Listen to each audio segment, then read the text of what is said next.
Hi, so I'm the composer of the opera Bonapartes, and that's what this project is about. So, what it is the period 1789 to 1815 can be said to be the Napoleonic era, and Napoleon was from Corsica, and he had a big family, and he became famous from some of his exploits as a general.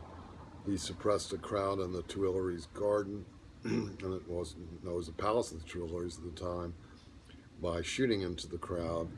And this was what apparently people liked at this time.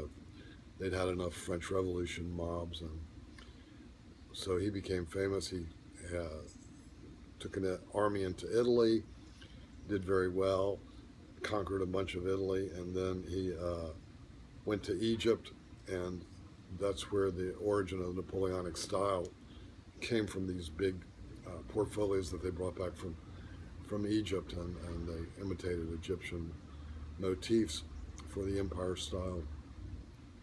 So the, the, the, the opera is about Napoleon, but it's about his relationship with his siblings. So he had a bunch of brothers and sisters. Joseph, he made king of Spain. First, he made him king of Naples, and then, which he really enjoyed. People loved him there, but then he put him in Spain, and Joseph had to deal with Wellington and the Peninsular War. He was always on the run from guerrillas. Those were probably the first guerrillas, were the Spanish freedom fighters. So he had a rough time. He had a little sister named Caroline, who at age 17 he married off to his favorite general or marshal of France called Joachim Murat, and he made him king of Naples. He had another sister named Alicia, who he made Princess of Lucca, which was a little Italian province that he conquered, and happened to have the Carrara, the island of Carrara, where all the best marble in the world to this day comes from. It's this white marble that you've seen. Any famous statue is made of Carrara marble. And so this Alicia had the brilliant idea of bringing sculptors to the island of Carrara, and they would make sculptures, and then they would sell the sculptures instead of her shipping out the raw marble, on ships. So she figured she could make a lot of money, and she did make a lot of money. And then Napoleon wanted some of that money, and he threatened to take the island away from her if she wouldn't give him money. So in the end, she gave him money. He had a very expensive reign. So he had another brother. He had a brother named Louis that became King of Holland, and he started speaking Dutch badly. Famously, he gave a speech where he told the people he was the cow of Holland instead of the king of Holland. And but he insisted on speaking Dutch, even though he couldn't speak it worth a damn. And he was married to Josephine's daughter, who became and they became the parents of Napoleon III. But it turns out the genetics show that he probably wasn't the father, and he preferred Dutch girls who were all, big-breasted, milky types. And he didn't have much use for his wife. And she stayed in France anyway, even though she was the Queen of Holland. So, and then there was another brother named Jerome that helped him become first consul in a famous incident, which is in the opera, where they're at a place called St. Cloud, and they had moved the National Assembly out there for safety, to get it away from Paris and the mob. And Napoleon shows up there, and there's an incident where they're trying to kill Napoleon, stab him, and his brother Jerome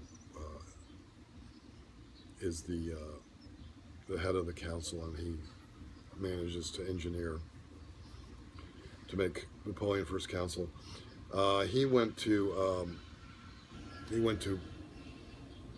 New Jersey and married this girl named Miss Patterson, and he was going to live in America. Lived in America, and then Napoleon needed him back for dynastic purposes to marry him off to some princess, an Austrian princess, and so he renounced his marriage and came back.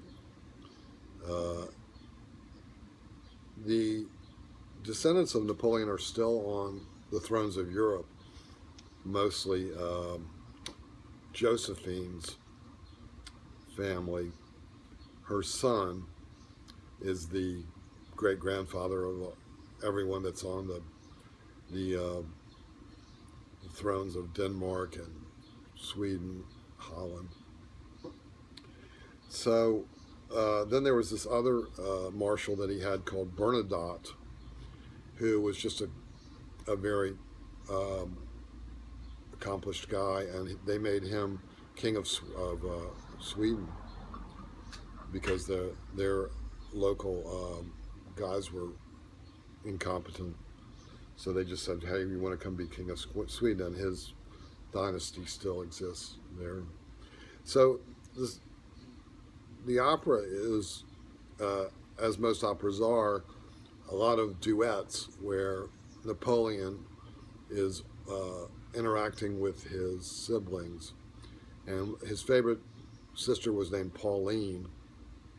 She is the subject of a famous nude sculpture by Canova, one of the greatest sculptors of all time, in white Carrara marble. And he begins the beginning of the opera is he's in her house. So she chose to live near him, and she had lots of money because he gave her a kingdom and she sold it for cash.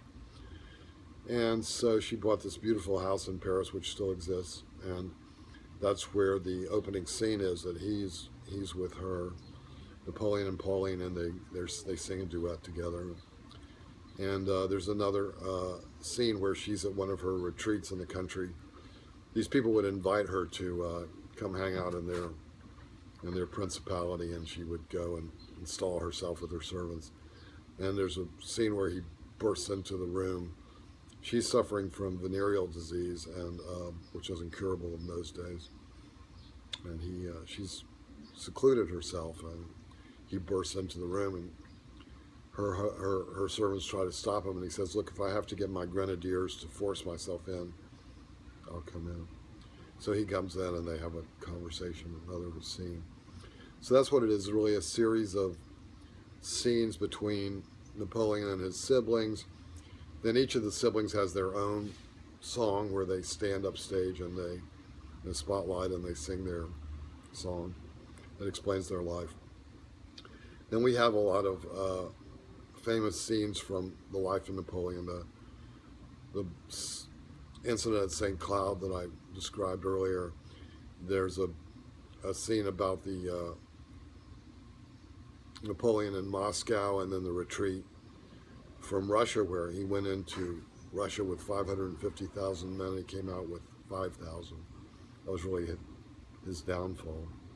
The 1812 Overture by Tchaikovsky was written about him, but when he invaded Russia, Tchaikovsky, being a Russian, didn't like it, and so he claimed that it wasn't about Napoleon.